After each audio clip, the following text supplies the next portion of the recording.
Everyone, good morning, welcome back to another new blog, another new day. চলো শুরু করা যাক আরও একটা নতুন ব্লগ। আজ তো শিবরাত্রি, আর এবছরের শিবরাত্রি তাড়াতাড়ি পড়ে গেছে, এই সকাল 9:40 পড়লো। তো জয় এই জাস্ট বেরিয়ে গেল, আমি এখন স্নান করতে যাবো। আর তারপর কুম্ভর জল আছে, তো আমাদের ফ্যামিলির অনেকেই কুম্ভ গেছিলো, তো তারা কুম্ভর জল দিয়েছে। তো তারপর কুম্ভর জল দিয়েও একটু স্নান করে নেবো, দেন রেডি হব। তো সকাল থেকে আমি উপোস করেই আছি, শুধুমাত্র চা খেয়েছি, আর কিছু খাইনি। আর হ্যাঁ, ওবেলাতে আমরা 108 শিব মন্দিরও যাব, সবটাই তোমাদের সাথে আজকের ব্লগে শেয়ার করবো। সো চলো ব্লগটা স্কিপ না করে দেখতে থাকো। আই হোপ কি ব্লগটা দেখতে তোমাদের অনেক অনেক ভালো লাগবে। কুম্ভর জলটা আমি উপরে নিয়ে চলে এসেছি, এই বোতলের মধ্যে আছে জল, আর এখানে তুলসী তলাও আছে। তো এখানে দাঁড়িয়ে মাথায় একটু জল ঢেলে নেব। স্নান করে শাড়ি পরে পুরোপুরি রেডি হয়ে গেছি, সেরকম কিছু সাজগোজ করিনি, শুধুমাত্র শাড়িটাই পরলাম আর একটা ইয়াররিংস পরেছি। তো ঘড়িতে বাজছে 10:40, মা অলরেডি ঠাকুর ঘরে চলে এসছে। এবার চলো আমিও যাব।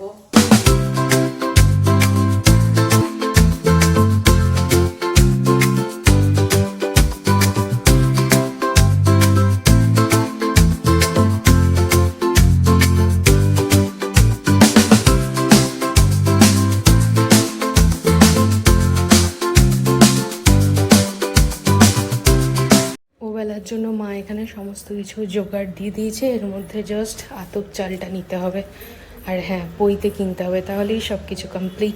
শিব ঠাকুরের মাথায় জল তো ঢাললাম, তোমরা দেখলেই। তাছাড়াও আজকে আমাদের ঠাকুর ঘর কেমন সাজানো হয়েছে সেটাও তোমরা একটু দেখে নাও। ঠাকুর ঘরে আসলে এই জিনিসটা তো তোমাদের সাথে বরাবরই শেয়ার করি, তাই আজই বা অন্যতা হবে কেন।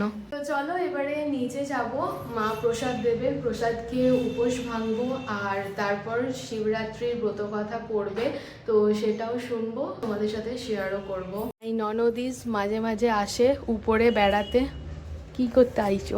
ঠাকুর ঘরে প্রণাম করবে? না হলে তো তোমার পাত্তা পাওয়া যায় না উপরে। আমরা এখন সামনের বাড়িতে যাচ্ছি শিব ঠাকুরকে প্রণাম করতে, আর মা শিবের মাথায় জল দেবে ওখানেও। এই বাড়িতে গেটে ঢোকার পর একটা ভয়ানক এক্সপিরিয়েন্স হলো জানো। মা ঘরে ঢুকেছে, আমি উঠোন থেকে জাস্ট ঘরে ঢুকবো, তখন একটা সাপ দেখতে পেলাম। সাপ তো না, অ্যাকচুয়ালি সাপের লেজটা দেখতে পেয়েছি।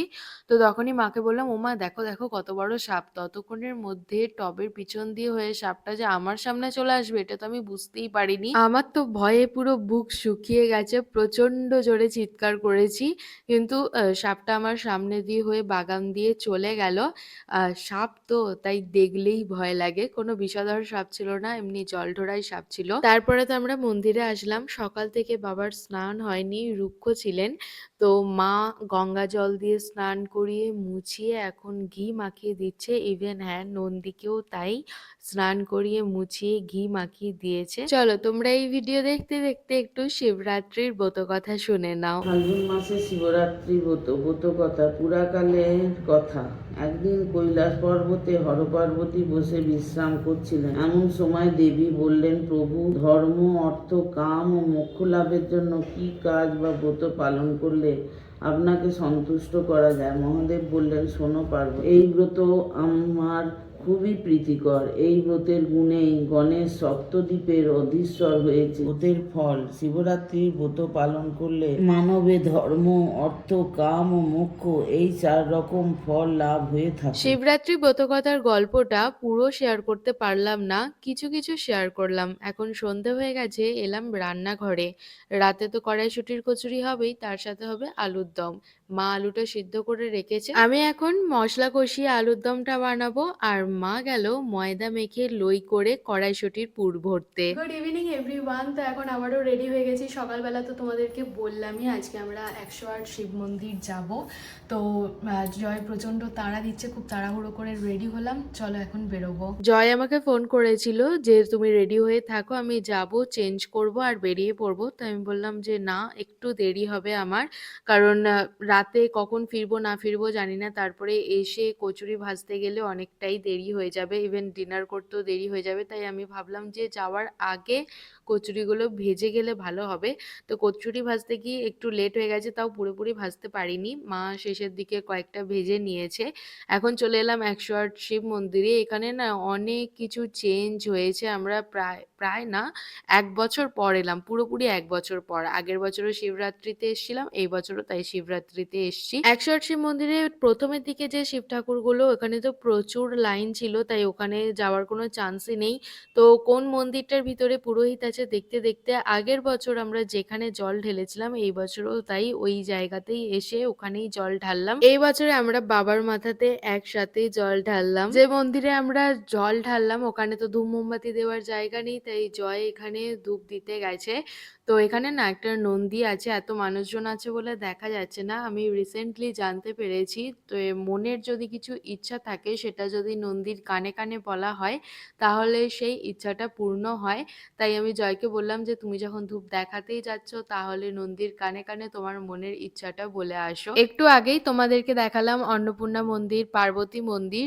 তো এইবারে গিয়ে দেখছি যে মন্দিরগুলো নতুন নতুন হয়েছে। আর এখন মেলার মধ্যে দিয়ে আমরা খালি পায়ে যাচ্ছি 109 নম্বর শিব মন্দিরটা দেখতে। একদম মেলার শেষে ওই শিব মন্দিরটা, এই যে এইটা হলো 109 নম্বর শিব মন্দির। এর আগে এখানে এসছি বলে তো আমার একদমই মনে পড়ছে না, হয়তো এসছি হয়তো বা আসিনি, মানে আমার একদমই খেয়াল নেই। এই মন্দিরেও অনেক লাইন আছে, তাই ভিতরে যাইনি, বাইরে থেকে দেখেই চলে আসলাম। মেলায় তো যেতে ইচ্ছা করছিল কিন্তু কি করে আর যাব বলো, খালি পায়ে ছিলাম। জুতোটা যে কাছে আছে তাও না, মন্দিরে ঢোকার আগে জুতো জমা দিয়ে এসছি, মানে আমরা এক প্রান্তে জুতো জমা দিয়ে এসছি আর এক প্রান্তে ঘুরতে এসছি। এই যে গেটটা দেখছো 108 শিব মন্দিরের সামনে, এই গেটটাও এইবারে গিয়ে দেখলাম যে নতুন হয়েছে, মানে 1 বছরের মধ্যে অনেক কিছুই চেঞ্জেস হয়ে গেছে। তবে হ্যাঁ, এবারে লাইটের গেট করেনি অন্য বছরের মতো, পুকুর ধারের পাশে এরকম লাইটিং হয়েছে দেখলাম।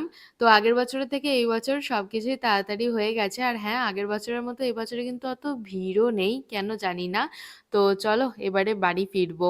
ঘড়িতে বাজছে এখন 10:10। আমরা অনেকক্ষণ বাড়ি চলে এসেছি, নিচে ছিলাম কিছুক্ষণ, বর্দা ভাই বর্দি ভাই এসেছে রাহিকে দেখতে। তো আজকে রাতের ডিনারের মেনু একদম সিম্পল, কড়াইশুটির কচুরি আর সাথে আলুর দম, মিষ্টি তো আছেই।